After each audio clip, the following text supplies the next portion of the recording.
21শে ফেব্রুয়ারি কি দিবস জানেন না? এ দিবস ভাষা। আল্লাহ রাব্বুল আলামিন এই যে ভাষা উনি নিজে তৈরি করে, আমিন আয়াতিহি খালকুস সামাওয়াতি ওয়াল আরদি ওয়া ইখতিলাফু আলসিনাতিকুম ওয়া আলওয়ানিকুম ইন্না ফি যালিকা লাআয়াতিন লিকাওমিন ইয়াসমাউন।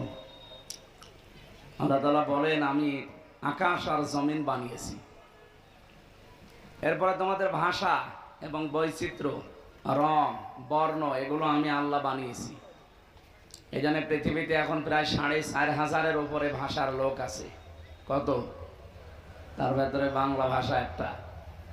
এটা আমাদের মায়ের ভাষা, মায়ের কাছ থেকে শেখা।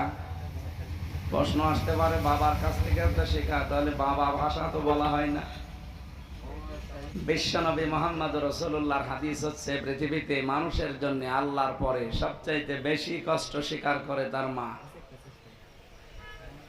এই জন্য মানুষ দুনিয়ায় আসতে যে কষ্টটা, এটা মায়ের চাইতে বাবার 3 গুণ কম হয়। বিশেষ করে পেটে রাখার কষ্ট তো বাবার কোনোদিন বহন করা লাগে নাই, লাগবেও না। আজ পর্যন্ত কোনো বাবা সন্তান পেটে নিয়েছে?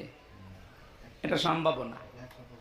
যেহেতু এটা শুধু মায়েরা নেয়, এই জন্য মায়ের মর্যাদা 1 গুণ বেশি বাড়িয়ে দিয়েছেন।